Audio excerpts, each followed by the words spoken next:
foods we eat on a regular basis determine not only our waistline, but also our health outcomes. So it's really a no-brainer that these should be intentional. In this video, I'm going to go over 10 different foods that I have used regularly in the past 2 years to maintain a 30-pound weight loss. So I'm Carly, by the way. I'm a nutrition and weight loss coach. So I make videos on whole food plant-based nutrition, specifically how they pertain to weight loss. All right, let's go talk about these foods. So first and foremost, something you want to include regularly, even daily, are various berries. Blackberries, blueberries, strawberries, raspberries, any berry. Even things like cherries and grapes are considered berries. So you might be getting these right now without even recognizing it, but it is recommended to get at least a cup a day of these different varieties of berries, not only for weight loss purposes, but for your health. They are packed in antioxidants, fiber, and they're super low in calories. And don't be afraid to buy frozen berries because they aren't organic, but they happen to have less pesticide residue than regular produce. We all know how fast organic berries go bad, so having frozen berries in my freezer anytime I want them is truly a blessing. Next on my list, sweet potatoes. These are packed with fiber and different nutrients that keep you not only satiated, but provide you with all sorts of nutrition. Number 3, I cannot make this list without talking about beans. Black beans, kidney beans, adzuki beans, pinto beans, great northern beans, navy beans, garbanzo beans. There are so many varieties of beans. There are hundreds of different beans to choose from. So if you don't like one, make sure you try another. But I guarantee you're gonna find plenty that you enjoy because these are super mild in their flavor and so versatile. You can make a ton of things from beans, like dips and spreads and obviously hummus, but you can even throw them into smoothies and oatmeal. Find different ways to incorporate these in your meals because they are protein and fiber powerhouses. Your little gut bugs will thank you very much for enjoying these on a regular basis. Dietitians and plant-based doctors tend to recommend at least a cup of beans per day. That's how nutritious these are. But if you're new to a whole food plant-based diet, make sure you're including these incrementally into your diet because yes, they do cause bloating and gas if your little gut bugs aren't used to that kind of fiber intake. So a half a cup a day is recommended when you're first transitioning because studies have shown that you actually don't have these digestive issues if you incorporate a minimum of a half a cup of beans per day. And there's other ways to dilute this effect. So you can soak your beans or buy canned beans already soaked and make sure you cook them thoroughly. They should be nice and mushy. Otherwise it's a little harder to digest and they end up fermenting and causing more issues. If you enjoyed that tip, make sure you give this video a like. It really helps to support my channel. Okay, enough about beans. Let's talk about the next one. Number 4 is cruciferous veggies. These are nutrition powerhouses. I know I keep using that word, but it is the best adjective to describe these foods. Not only are you getting the fiber and the water and all the other phytonutrients, but you're also getting sulforaphane, which is most highly concentrated in broccoli sprouts, but you can also get them in broccoli and other cruciferous veggies.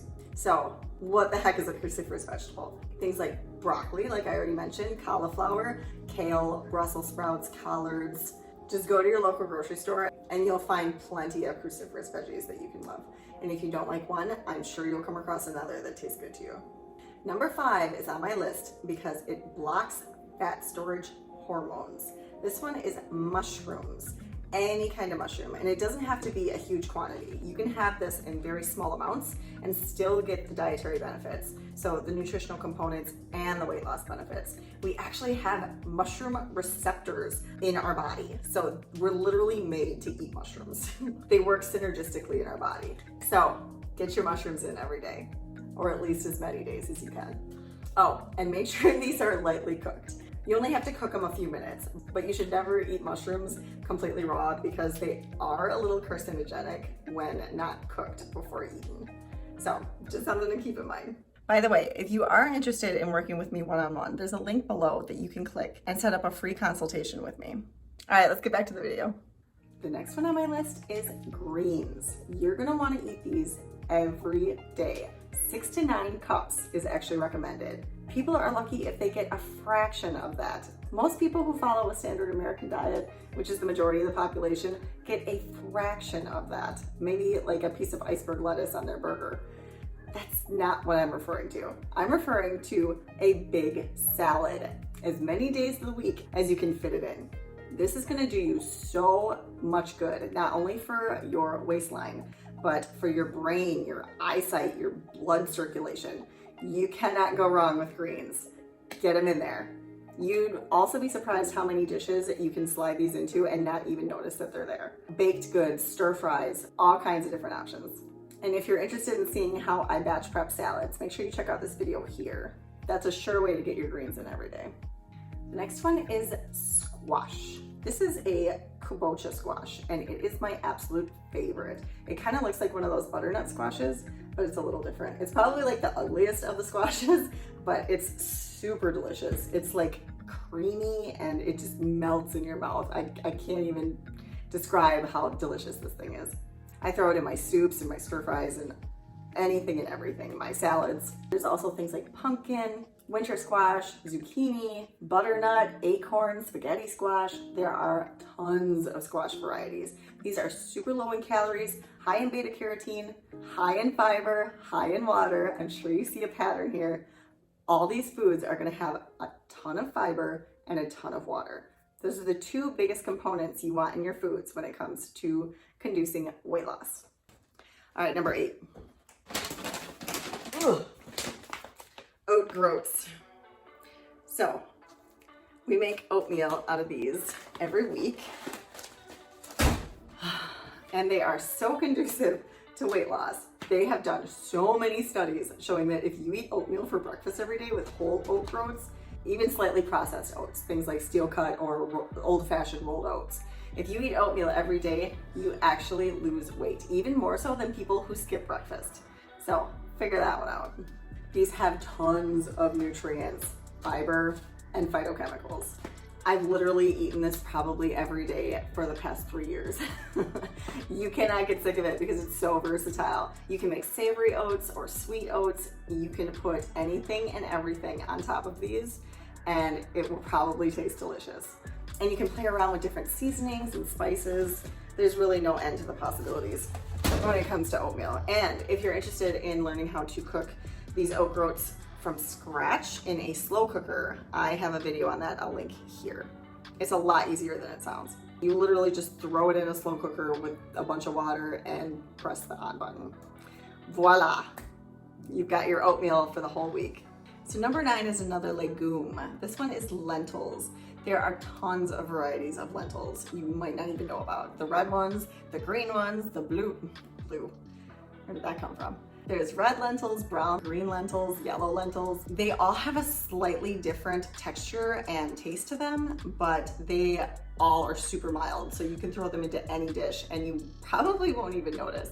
People tend to use lentils and beans as their meat substitutes when transitioning to this diet because these are gonna be your protein powerhouses. Not to mention the fiber and the water packed inside them after you get done soaking them. Lentils are super easy to add to things like pasta sauces, oatmeal, pretty much any dish. And last but not least is melon. Honeydew, what's that orange one? Cantaloupe, watermelon. Obviously melon is going to be packed with water, but as sweet as they are, they actually don't have a huge impact on blood sugar, which is great when you're trying to keep your blood sugar level so you don't get overly hungry or induce a huge insulin spike from gaining too much glucose at once. I literally will eat half a watermelon in one sitting. It's so tasty and so satisfying, especially in the summertime. So no shame, enjoy your melon. There are obviously a ton of foods I could have put on this list, so this is by no means exhaustive. Branch out. There are so many whole food, plant-based foods that are conducive to weight loss. Pretty much everyone, except like the higher fatty plant foods like nuts and avocados and coconut and plant-based oils and such. But as long as you're eating plenty of fruits, veggies, whole grains, and legumes, you literally cannot go wrong when it comes to weight loss. It's super easy. The pounds, as cliche as this sound, literally fall off. And then you're able to sustain that lean, healthy body long term without even trying. People always talk about passive weight loss, and I hate using those terms because you probably automatically shut your brain off because you don't believe me, but this is legit. This is what I do on a regular basis, along with many other individuals that have found the tremendous benefits of this diet. I don't even like to call it a diet. I don't like to call it a lifestyle either. It's just eating healthy food. It literally is not a battle of which diet is better than what diet's gonna help you lose weight quicker than or more efficient than another diet. Focus on the health and the weight will come off naturally. Okay, that's my 2 cents for today. I'll see you next time.